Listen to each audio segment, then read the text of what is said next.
Good evening. This is Dennis. This is Mercy. We are the Bro&Sis podcast, and today we're going to talk about anxiety. Yes, today we're gonna focus on anxiety, like Dennis said. And I don't know much about anxiety. The only thing I know is maybe making presentation in front of a class and getting nervous, anxious, or maybe going on a date, you know, uh, for the first time with someone new. I might get anxious there also.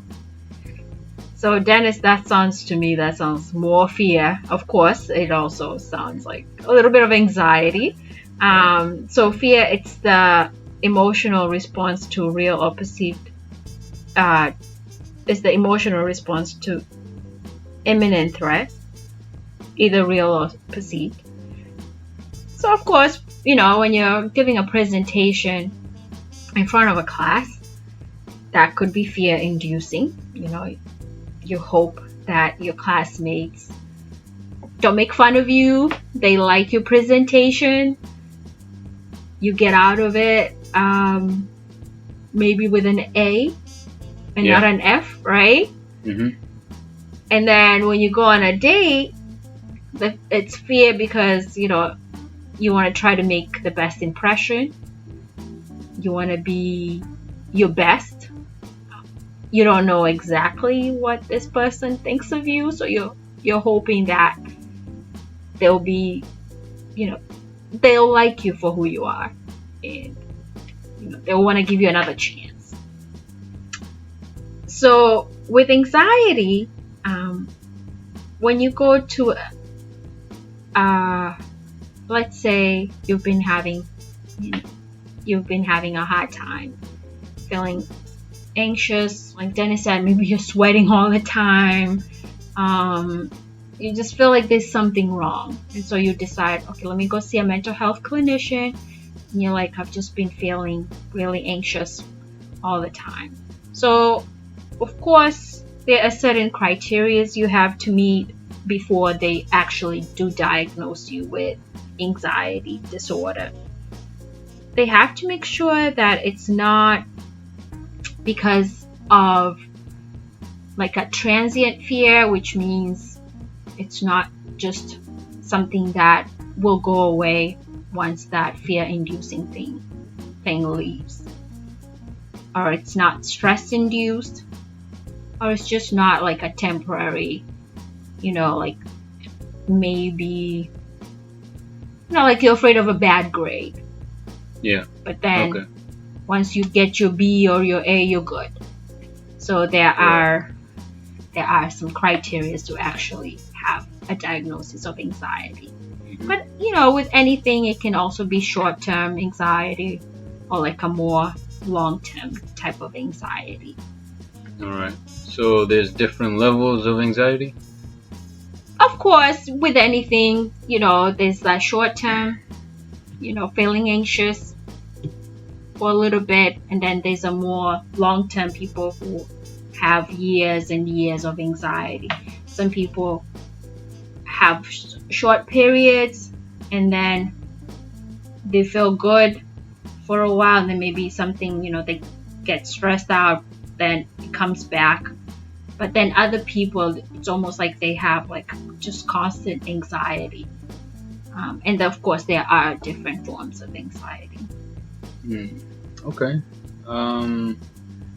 So let's say you have just like a brief moment. Let's say you're only anxious when you present in front of a group, and then after that you're fine. That doesn't classify as... No, it's normal, right? No, that sounds like a normal reaction. Because if you're presenting in front of a class, that is especially in front of your peers. Yeah, that's a very fear-inducing, I would say, fear-inducing moment in life. And anybody, of course there are some people who are quite confident and they would be able to get through that, but I think some of us are like, I hope I say the right thing, I hope I don't get tongue-tied. Right. Just just Dennis, like even when we tried to start this podcast, it's very anxiety inducing. Yes, a little bit sometimes. Remember, like our first, when we first tried to do it, we were like, And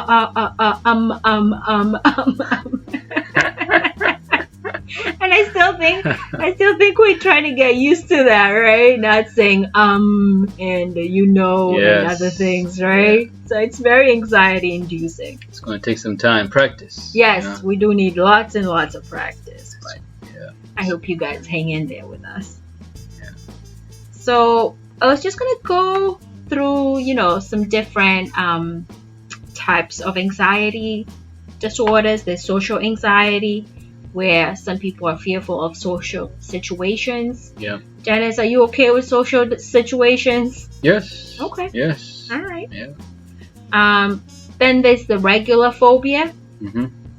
where like one of my biggest phobias is I'm afraid of heights. Okay. I know Dennis has asked me to go skydiving before. Yes, it's fun. And I would, that's not my thing. Yeah. What about you, Dennis? What are you afraid of? I don't know really. Maybe just fear itself. Oh, yeah. Fear itself. So, okay. No snakes or insects or... Actually, I don't like snakes, but I don't think I'm really afraid of them like you are afraid of heights. So I just don't like them. If you were to see a snake, you wouldn't like run away. No, unless it's like huge and it's coming after me. If it's coming after me, of course I will. Okay. I'll disappear. So I think I have a lot of phobias. Like I don't like heights. I don't like bugs. Yes. I don't like snakes. I don't like spiders. Just phobia here. Yeah. That's a phobia. But Dennis is good. So far. So far. And then there's agoraphobia, which is feeling like you're in an enclosed space, like an elevator. Yes. And that you might not be able to escape. I know, like, when I was a kid, I used to have a hard time going to an elevator. I used to feel like I can't escape. I think also it's because I got stuck one time in an elevator, and that was fear-inducing. Yeah. Dennis, what about you?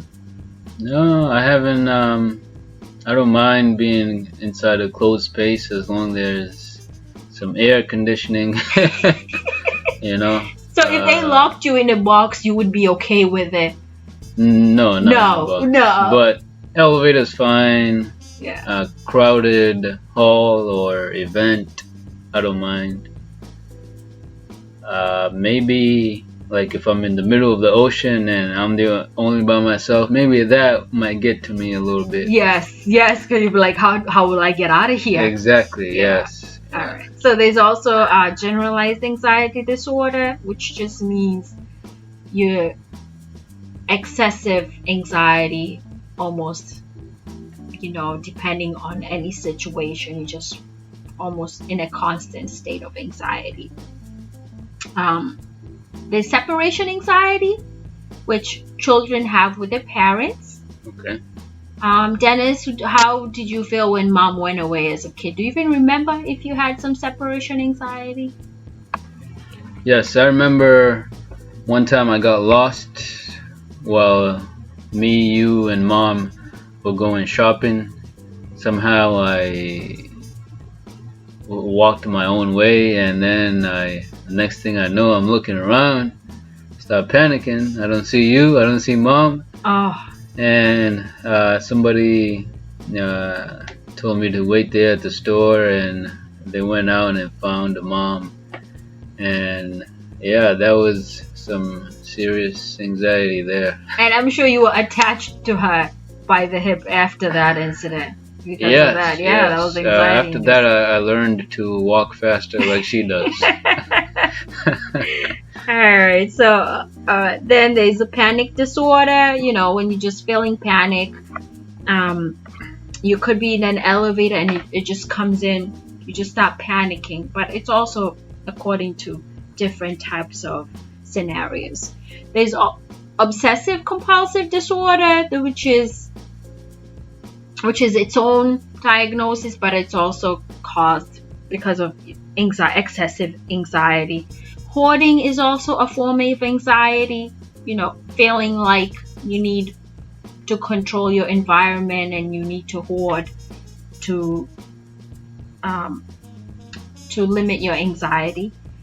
Hair pulling disorder. There's some people who get very anxious and they just start pulling out their hair. There's skin picking disorder. Some people who are very anxious, that's how they get relief. They start picking at their skin. Yikes.